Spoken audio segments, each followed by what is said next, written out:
मोतिहारी जिला के सिकरहना अनुमंडल के एक छोटे से गांव से निकल के भारतीय थल सेना के लेफ्टिनेंट पद पर स्थापित हुए आदित्य प्रकाश जी, आपको बहुत बहुत शुभकामनाएं। धन्यवाद जी, मैं आपसे जानना चाहूँगा कि आपकी जर्नी यानी कि पूरे तरीके से जो स्टडी किए थे उस स्टार्टिंग को थोड़ा सा हमको साझा करिए कि कहाँ से पढ़ाई किए, कैसे कैसे ऐसे इतने बड़े पद पे पहुँचे आप। मैं अपनी क्लास 10 तक की पढ़ाई डीएवी पब्लिक स्कूल मोतिहारी से किया था जी। उसके बाद 11th 12th Shanti Niketan jubilee school Motihari. उसके बाद मैं कोटा गया था, वहाँ पे आईआईटी की तैयारी करी।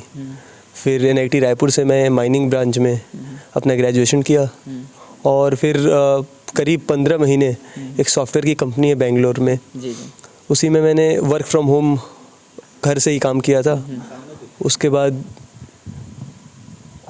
उसके बाद एसएसबी दिया और सिलेक्शन हुआ। पहले मेरा नेवी में सिलेक्शन हुआ, फिर आर्मी में हुआ। फिर मैंने आर्मी ज्वाइन करने का मेरा मन था, इसलिए मैंने आर्मी ज्वाइन किया। और जो सिलेक्शन हुआ एसएसबी काफ़ी बार मैंने दिया था, पहले 10 बार में मेरा नहीं हुआ था। इससे पहले एनडीए का अटेम्प्ट दिया था, कई बार पहले दिन आउट हो जाता था, उसको स्क्रीन आउट बोलते थे। कई बार कॉन्फ्रेंस आउट हो जाता था। 11th अटेम्प्ट मेरा पहली बार नेवी में हुआ और 12th में आर्मी में हुआ। आप कह रहे हैं कि 10 बार एसएसबी का दिया, 10 बार आप फेल हुए। हाँ। इतना निगेटिव थॉट माइंड में आ जाने के बाद भी इतने बड़े पद पे चले गए, वो कहाँ से एनर्जी आया, पॉजिटिव एनर्जी, ताकि आप लगातार करते रहें और इस पद पे आ गए? इसके लिए एक ही चीज़ चाहिए, सेल्फ मोटिवेशन। अगर गोल के प्रति आपका मोटिवेशन स्ट्रांग है, एम अच्छा है, तो ज़रूर होगा।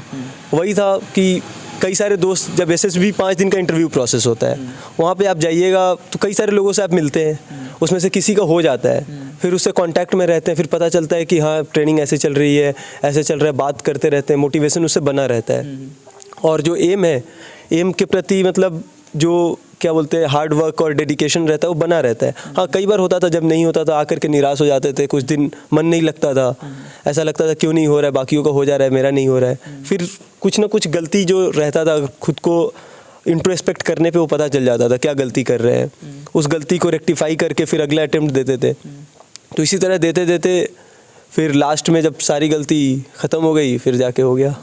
एक आम आदित्य प्रकाश से, यानी कि सिंपल सा व्यक्ति तो आपका रहा होगा लेफ्टिनेंट पद से पहले, जिस समय तैयारी कर रहे होंगे, और अभी तक के जर्नी में लेफ्टिनेंट पद पे चलेगा, इस दोनों के बीच की गहराई डिफरेंस को बताइए। कितना ऐसा महसूस कर रहे हैं कि एक आम आदित्य प्रकाश थे और अभी भारतीय थल सेना के लेफ्टिनेंट पद पे हैं, कैसा लग रहा है? अभी भी आम ही है, कुछ अंतर नहीं है, कोई व्यक्तित्व में कुछ बदलाव?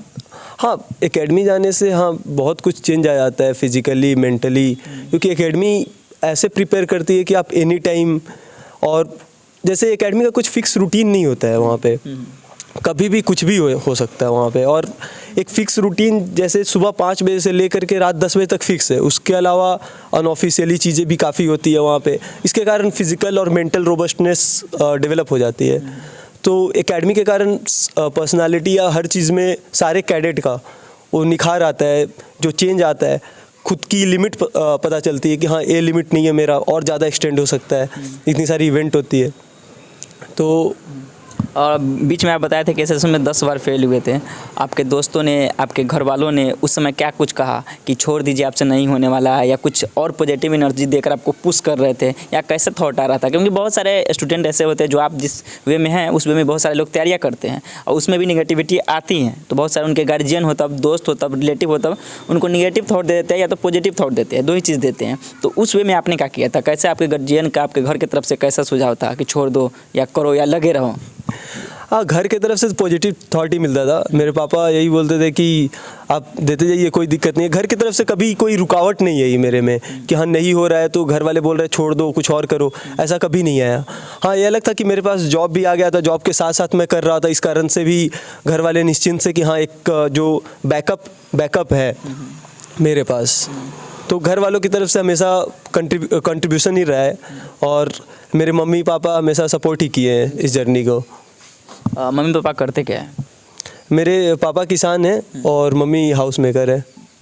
और अभी घर पे आके कैसे कैसा फील हो रहा है, कैसे महसूस हो रहा है कि एकदम उसने बड़े लेवल पे एकदम स्ट्रिक्ट होकर रहना है, पूरे डिसिप्लिन में रहना है और अभी घर पे आके हाफ पैंट पहन कर गंजी पहन के घूम सकते हैं पूरा एकदम फ्री होकर। और अभी उस दोनों के बीच का डिफरेंस कुछ बताइए ताकि लोगों को पता चले। हम इसलिए जानना चाह रहे हैं क्योंकि एक डिसिप्लिन पद पे रहते हैं, एक नॉर्मल वे भी रहता है, लाइफ रहता है, उस चीज़ों का आप थोड़ा सा साझा करिए। अभी तो जस्ट 10 तारीख को ही कमीशन हुए तो मैं इस बारे में क्या ही बताऊं। हाँ, ये है कि एक रिस्पॉन्सिबिलिटी आने के बाद जो पद का रिस्पॉन्सिबिलिटी रहता है उस हिसाब से खुद को बनाना पड़ता है कि हाँ, क्योंकि जब आप उस पद पे चले जाते हैं तो बहुत सारे लोग होते हैं जो आपको देख रहे होते हैं, क्योंकि आप अकेले उस पद पे नहीं है। उस पद पे जैसे आप लेफ्टिनेंट हैं तो वो लेफ्टिनेंट का पद है, आप आदित्य प्रकाश नहीं रहे। जब आप चलते हैं लोग आपको लेफ्टिनेंट की नज़र से देखते हैं, तो उस नज़र से आपको चलना पड़ता है, उस नज़र से आपको डिसिप्लिन रहना होता है। ये नहीं कि आप घर आ गए तो अनडिसिप्लिन कार्रवाई कर रहे हैं। तो एक मजाकिया वाला सवाल है कि आप लेफ्टिनेंट के पद पर चले गए हैं, कहा जाता है कि बच्चे कितना हो बड़े हो जाएं गार्जियन के नज़र में बच्चे ही रहते हैं। घर पे आने के बाद कुछ डांट वाट सुनने को मिलता है कुछ गलत करने के बाद?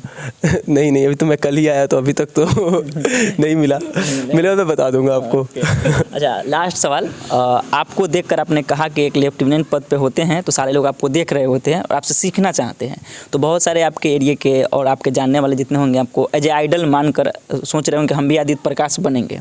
तो उन सभी बच्चों को, उन सभी छात्र को, युवाओं को क्या संदेश देना चाहेंगे कि वो भी एक लगन प्रयास से आपके जैसे मुकाम हासिल कर सकें? एक ही संदेश है कि नेवर गिव अप।